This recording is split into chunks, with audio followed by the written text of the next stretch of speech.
Allez, bonjour à tous, bienvenue sur la chaîne.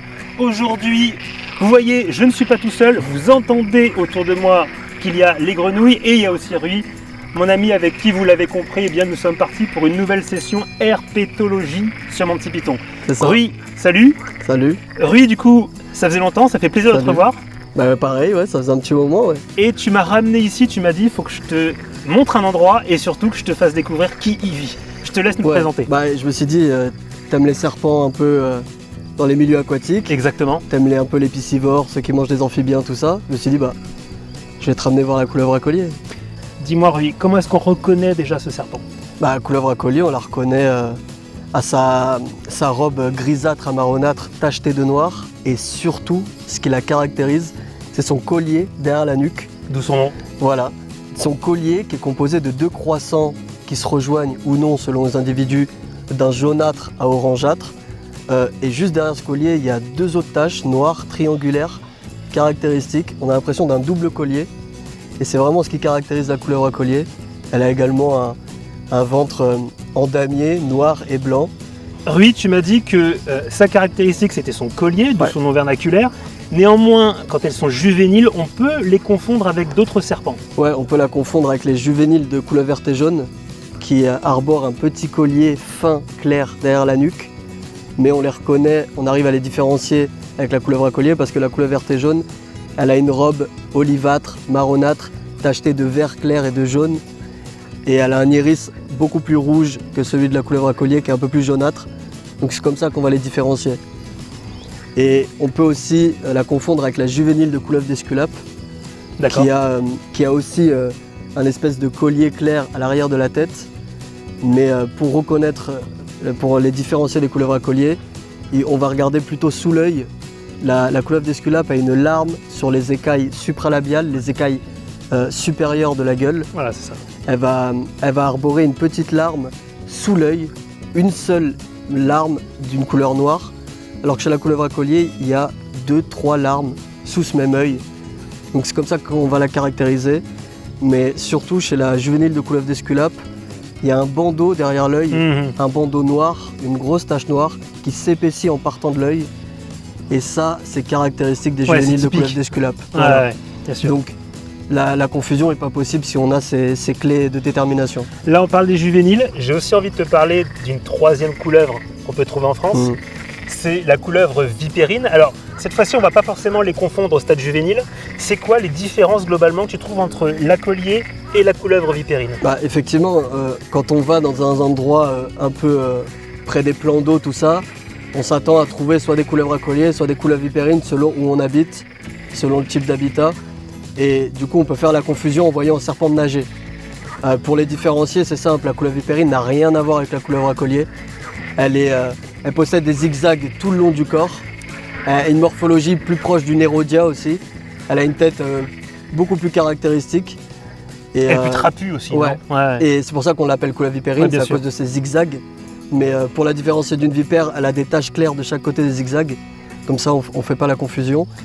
Et elle est aussi beaucoup plus présente dans les plans d'eau très poissonneux. Plus rapide aussi, avec plus de elle peut courant. être dans les rivières, dans les courants, tout ça. Ouais. Et c'est vraiment une très bonne nageuse pour le coup. C'est On va y revenir sur la couleuvre à collier. C'est une très très bonne nageuse. Ouais. Et moi, ce qu'on a tendance un petit peu à dire, si on fait un comparatif, vous êtes sur mon petit python, vous savez qu'on aime bien tout ce qui est serpent nord-américain aussi. Finalement, et tu l'as un peu abordé déjà, c'est vrai que la couleuvre à collier, dans son look vraiment très fin, très racé, même dans sa tête, etc., dans la forme de la tête, elle fait penser vraiment à un Thamnophis. Ouais. Alors que la couleuvre vipérine, on est sur un serpent qui est plus trapu, qui va aussi vite dans des habitats où il y a plus de courant, qui est une meilleure nageuse, une meilleure pêcheuse. Et c'est vrai que ça fait plus penser justement à tout ce qui va être nérodien. Voilà. C'est ça. On peut vraiment avoir des parallèles. Le Thamnophis, il va à l'eau pour se nourrir, il part directement après. Voilà. Il est là juste pour chasser, c'est pas le meilleur nageur. Il pourrait attraper les amphibiens dans les prairies, il s'en contenterait, il irait pas forcément à l'eau. C'est ce qu'on voit chez beaucoup d'espèces d'ailleurs. La Nérodia, elle est vraiment inféodée au milieu aquatique, elle est vraiment au bord. Elle va s'insoler au bord dans les arbres, elle va aller pêcher. Elle est vraiment caractérisée comme ça, la couleuvre vipérine. Elle est comme le Nérodia, très inféodée à l'eau. Alors là justement, tu m'amènes à te parler de l'habitat. Ouais. L'habitat, Rui, de la couleuvre à collier. qu'est-ce qu'on y retrouve et de quoi est-ce qu'elle va avoir? Alors, pas besoin, parce que forcément, elle peut s'adapter à beaucoup d'habitats, mais dis-nous déjà, où est-ce qu'on la trouve géographiquement parlant? Et ensuite, quel est son biotope un petit peu où elle aime vivre? Alors oui, la couleuvre à collier, on va la retrouver partout en France, du nord au sud, à quelques exceptions près, jusqu'en Corse, où il y a la sous-espèce Natrix helvetica corsa, qui est unique là-bas. Et c'est un serpent qu'on va retrouver dans tout type de milieu, qui est ubiquiste, qui s'adapte à tout type de milieu. Mais en général, c'est vraiment près des plans d'eau, près des mares, près des étangs, près des rivières, près des lacs, près des fossés, près des carrières abandonnées où l'eau a rempli les crevasses. On va la retrouver vraiment dans des endroits plutôt humides, des prairies humides, tout ça, où les amphibiens sont susceptibles d'être. Et oui, parce qu'en fait, c'est là, d'accord, que justement, il y a une particularité, c'est un animal qui va beaucoup se nourrir d'amphibiens. C'est ça. On pense tout le temps, c'est comme un peu d'ailleurs pour les thamnophiles, quand on pense, c'est vrai, à ces poissons soi-disant piscivores, en fait non, ils sont beaucoup plus attirés par les endroits avec des amphibiens que typiquement les poissons. Et d'ailleurs, elle va aussi apprécier trouver dans son habitat des choses comme des nénuphars, comme des plantes qui vont l'aider. Explique-nous. En fait, elle va dans ses habitats, plus la végétation est luxuriante, plus les bordures sont protégées, pas bétonnées, bien à couvert de végétation, et plus c'est des habitats susceptibles d'abriter des amphibiens.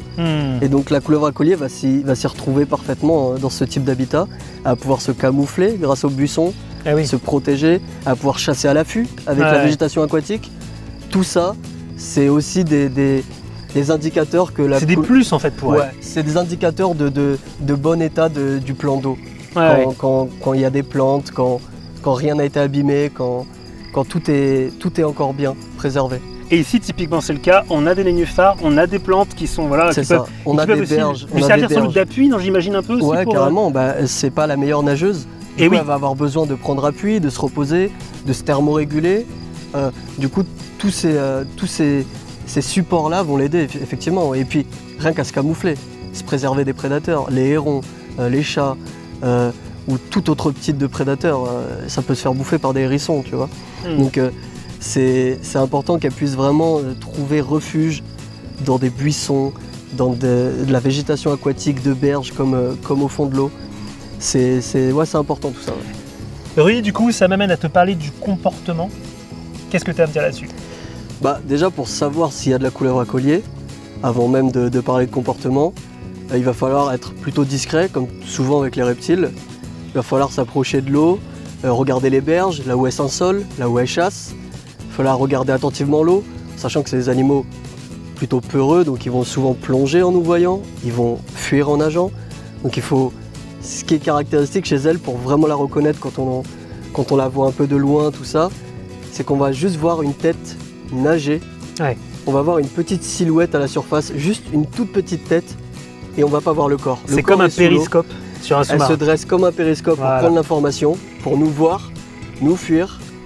Et du coup, on va voir une petite tête émerger. On va même pas voir le corps, mais on va deviner à sa posture de tête, on va deviner des ondulations. Des ondulations exactement. Voilà.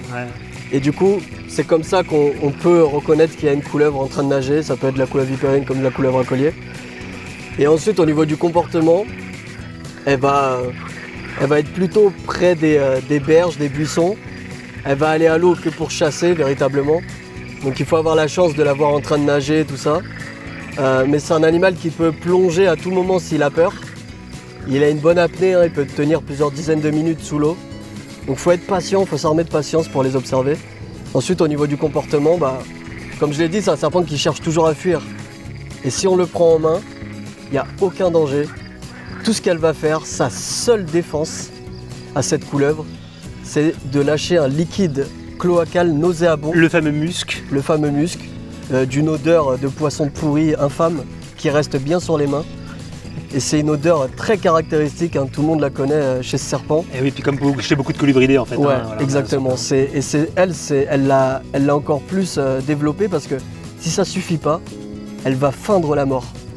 Elle va comportement, souvenez-vous qu'on avait observé. On l'avait déjà observé. En vidéo, dans l'épisode. Je vous mets un petit lien. Rui va vous indiquer où. Exactement, d'accord. Donc un petit lien pour aller retrouver la vidéo. Vas-y, je te laisse continuer. C'est ça. Et elle va feindre la mort. Du coup, elle va pencher la tête en arrière. Elle va ouvrir la gueule. Elle va laisser la langue pendre. Et elle va rester inerte, parfois plusieurs minutes comme ça, jusqu'à être sûre que le prédateur, que l'assaillant s'est barré. Et avec la langue, elle peut même des fois un peu mimer comme des convulsions. C'est ça, exactement. Voilà. Et au niveau de l'odeur? Et justement, feindre la mort plus l'odeur, c'est tellement des bonnes comédiennes que même les mouches y croient et viennent se poser dessus dans ces moments-là. C'est incroyable quand même, c'est incroyable. Mais du coup, c'est juste pour dire que c'est un serpent totalement inoffensif, qui va ne pas chercher à mordre, qui va juste chercher à s'en sortir en usant de tous les stratagèmes possibles. Et vraiment, c'est un serpent qui est sans danger, que ce soit pour les animaux, les enfants. C'est pas venimeux, ça mord pas. C'est vraiment des serpents qui sont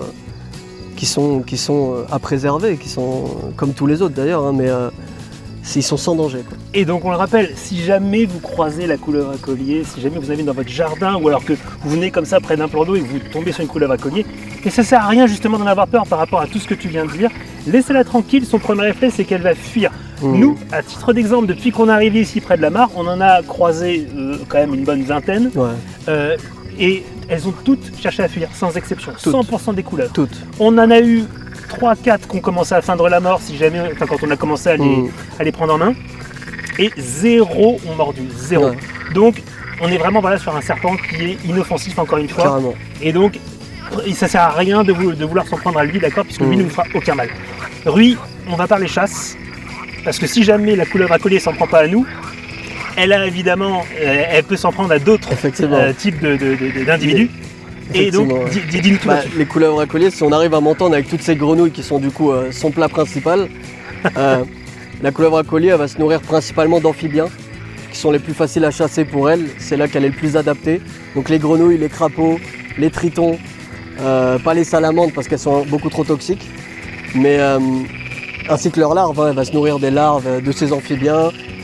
Plus juvéniles, elles vont se nourrir plutôt de vers de terre, elles vont se nourrir de têtards.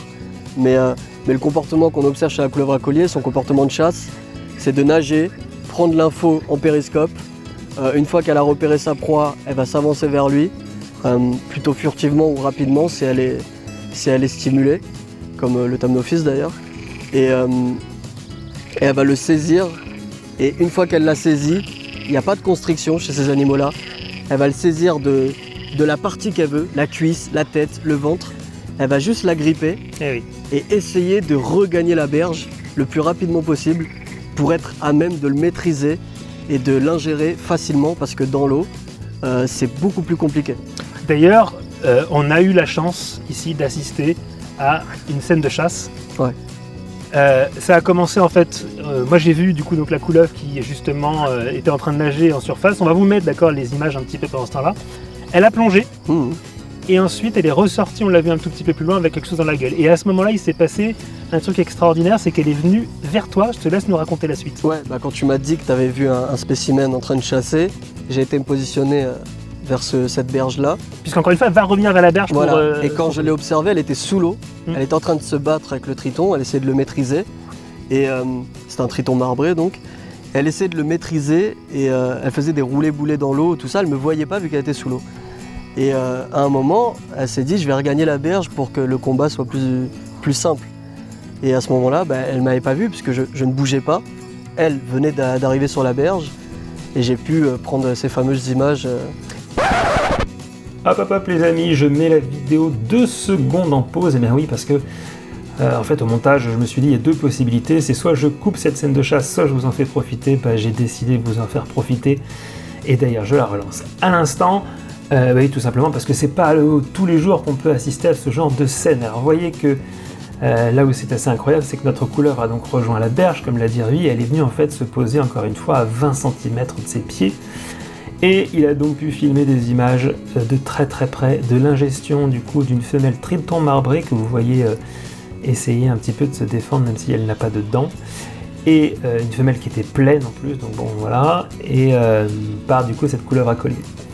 Alors vous voyez qu'on a remarqué qu'il y avait des bulles comme ça qui se formaient lors de l'ingestion. Alors notre femelle couleuvre à collier a attrapé le triton marbré par l'arrière. Et donc ça forme comme ça une espèce de bulle un peu visqueuse. Alors on se demande encore ce que c'est, n'hésitez pas si vous avez des suggestions en commentaire. Est-ce que c'est une substance toxique que relâche un peu le triton qui formerait ça, ou est-ce que c'est tout simplement le bord de l'eau de la mare qui serait un peu plus visqueux? On sait pas trop. Toujours est-il que ça nous interpelle un petit peu. Et donc vous voyez qu'elle a, comme je l'ai dit, attrapé sa proie par l'arrière. Et elle va mettre beaucoup de temps en fait à l'ingérer. Puisque normalement, si jamais elle l'avait attrapé par la tête, peut-être que ce serait allé un peu plus rapidement. Mais là voilà, petit à petit en fait, elle va l'ingérer. Alors c'était donc une femelle, encore une fois, triton marbré pleine. Et vous savez que le moyen de défense du triton marbré, eh bien, c'est d'être toxique, de relâcher en fait une substance toxique. On va en reparler un tout petit peu plus tard.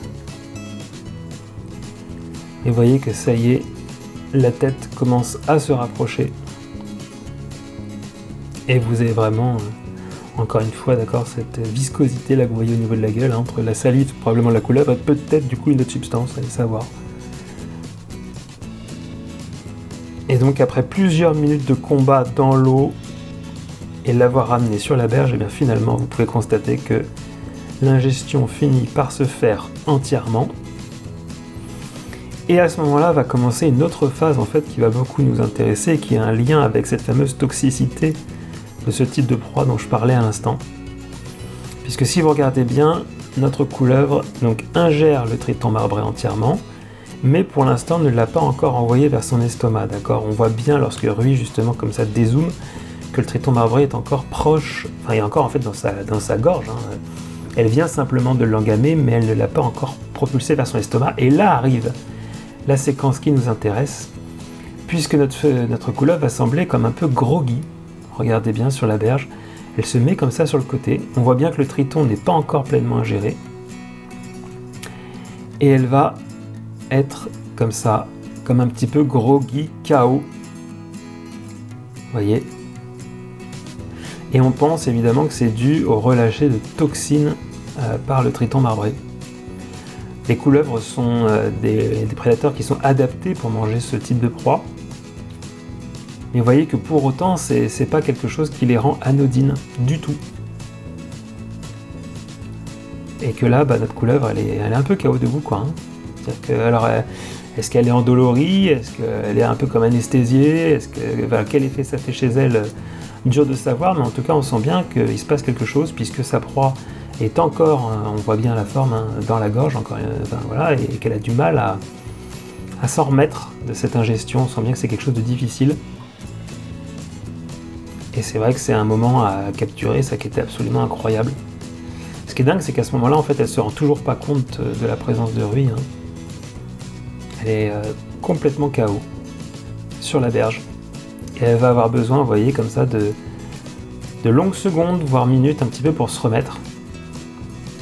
On voit bien qu'au niveau de la gueule, elle commence à effectuer des petits mouvements, petit à petit. Elle va revenir un peu à elle. On va voir sa langue bifide qui va commencer à ressortir. Vous voyez qu'elle replace un peu sa mâchoire.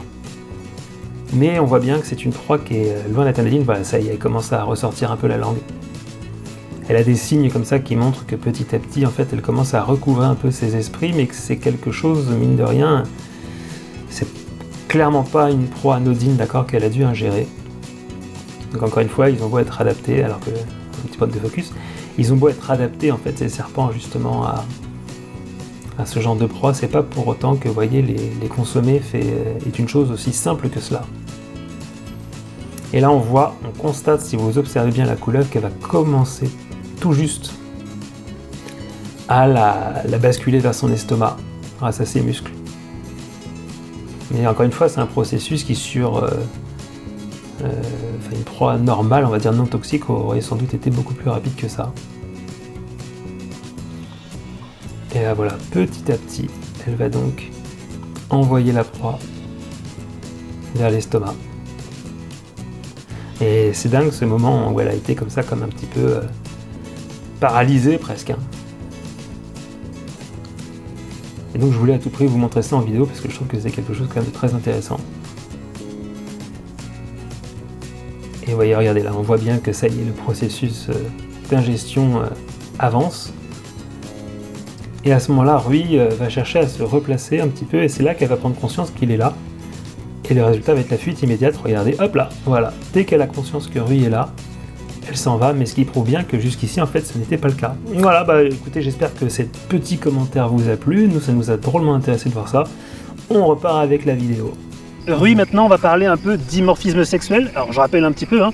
C'est comment est-ce qu'on différencie les mâles des femelles. C'est ça. Chez cette espèce qui mesure entre 70 cm et 1,20 m en moyenne, il va avoir un gros dimorphisme sexuel, comme chez les Thamnophis, où la femelle va être beaucoup plus imposante, beaucoup plus large, avec une tête beaucoup plus démarquée. D'accord. Et du coup, les mâles vont osciller entre 70 et 90 cm pour les plus grands. Les femelles, elles peuvent atteindre les 2 mètres. 2 mètres. Ouais. Ils sont vraiment beaucoup plus larges, comme la femelle qu'on avait observée tout à fait. la toute première fois. C'est des très gros spécimens, les femelles. Hein. Pas toutes, hein. Il y en a des très classiques qui ressemblent aux mâles, pour les moins matures. Mais elles peuvent atteindre des tailles assez impressionnantes. Et la femelle, on peut la reconnaître aussi au fait qu'elle a une queue plus courte après le cloaque, alors que le mâle, elle est beaucoup plus longue.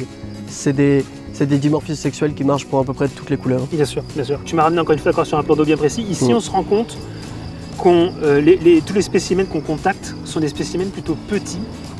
Est-ce que tu as une idée un petit peu, alors on n'est pas scientifique, d'accord, on va pas commencer à faire croire que voilà, c'est des théories, mais est-ce qu'on est obligé néanmoins d'observer ça et de se dire tiens, d'où est-ce que ça peut venir?